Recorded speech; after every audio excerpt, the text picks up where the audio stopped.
We were near the bottom of the shaft, about 15 feet from the bottom, and we were pouring concrete into a concrete wall. And at one point, I recall pushing against the concrete bucket. And as I did so, the lumber that I was standing on slid away from the hole, and I fell through the hole. It's such a helpless feeling, thinking that you're safe, and then all of a sudden you're completely out of control.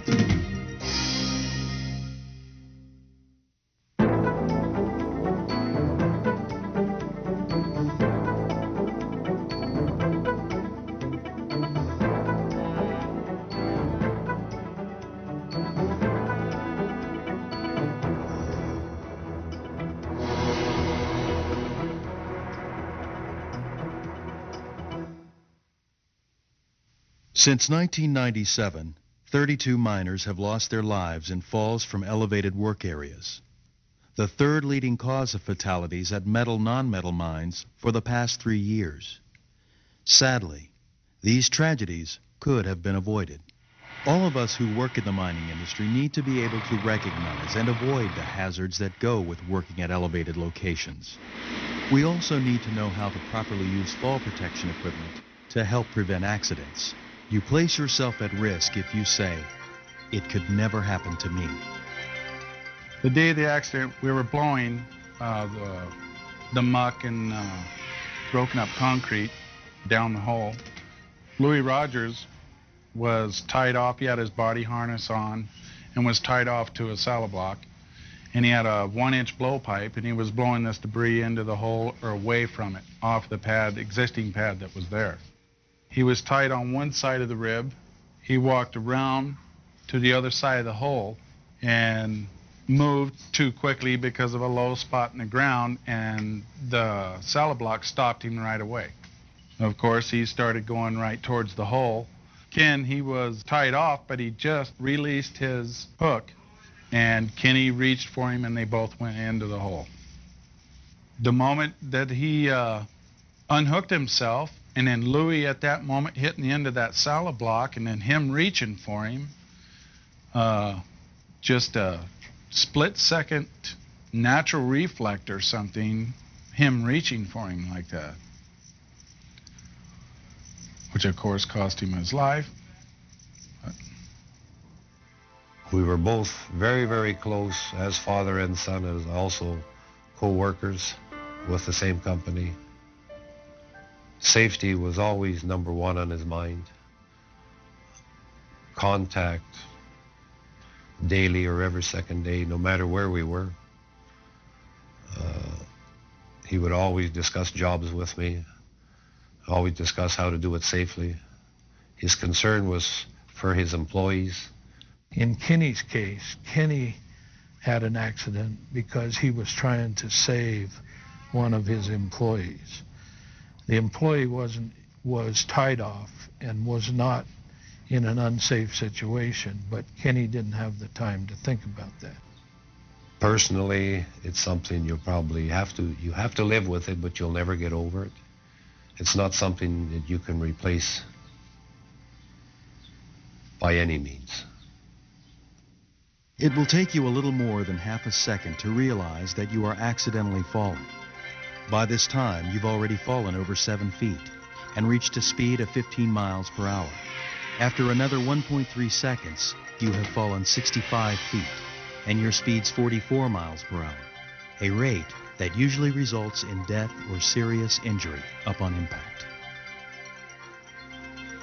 As a result of the accident, we did review all our policies and procedures with respect to working around open holes and elevated positions.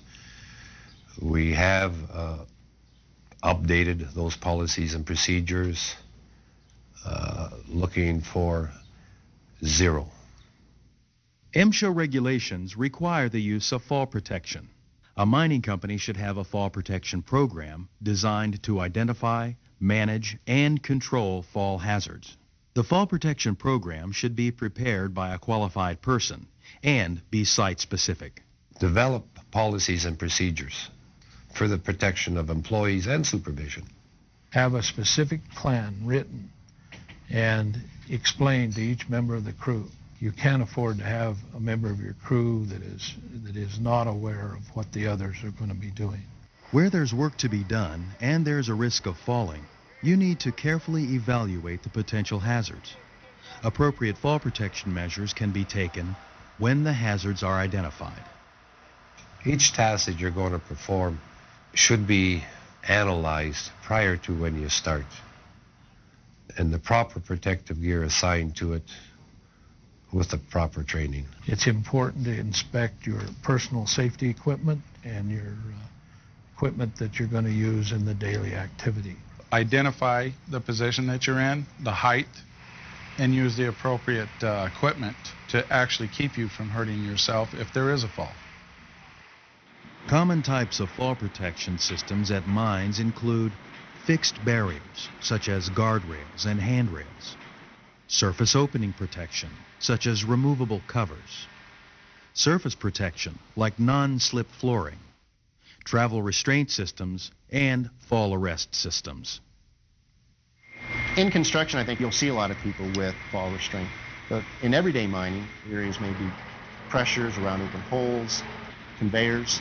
In the maintenance shops where we're up in large man lifts, or if we have a down in one of our processing facilities, a man lift that's connected to a piece of equipment or machinery. Large structures if we're doing some welding or some repair work. Use railings, barriers, or covers to prevent accidents at surface openings in floors and other walking surfaces. Where it is impractical to install such protective devices, adequate warning signs must be used. A fundamental part of any fall protection plan is to ensure that work surfaces are free from tripping and slipping hazards. This can be accomplished by good housekeeping practices, keeping the work area free of equipment and materials that are not required for the task at hand, and immediately cleaning up material spills. Miners need to wear appropriate footwear as well. Personal fall protection systems must be worn with Lifeline secured to proper anchorage if work's to be done near unprotected openings. There are two primary types of personal fall protection systems, travel restraint and fall arrest. A travel restraint system is designed to limit a miner's movement so they can't reach a location where there is a risk of falling. The restraint system is made up of a safety belt or harness, lanyard, and anchor. Under no circumstances is a travel restraint system rigged so that a miner is in a position to fall. A fall arrest system is designed to reduce the chance of injury if a fall occurs. A complete fall arrest system consists of a full body harness, shock absorber, lanyard, lifeline, and anchorage point. This system may also include a fall arrestor device. Personal fall protection's only as good as its anchorage. Nothing in the system will work if the anchor point fails.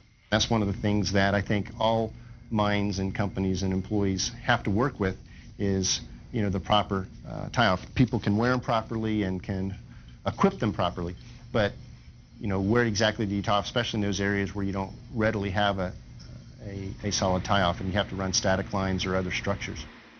Anchor points for tying off must be structurally sound and able to support an impact load of 5,000 pounds. The anchor point is located above the miner to limit a fall to the shortest possible distance. It is highly recommended that only a full body harness with a retractable or shock-absorbing lanyard be used. The shock absorber is designed to cushion a fall. Be sure to compensate for the additional distance the shock absorber will need. Before use, all personal fall protection equipment should be inspected to make sure it meets specifications. Employees need to be trained in the proper inspection and use of personal fall protection equipment. Accidents, near misses, whether they be fatal or not, to try and bring back to people, yes, this can happen. Look at this man, 30 years doing this job. The simple task that he did every day, he lost his life over.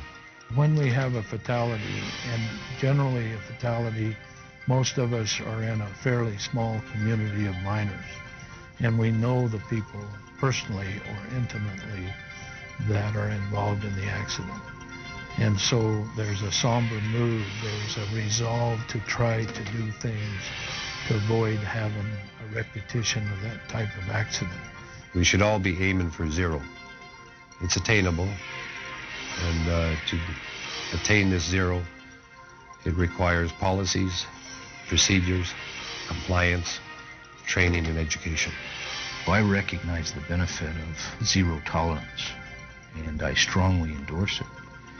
I believe that it's achievable. I believe that our efforts should be, from a management standpoint, should be directed toward achieving that. It's important to conduct safety meetings that are on current subjects and not something that's 2 or 3 months down the road. It's important for you as a supervisor to personally exhibit safe work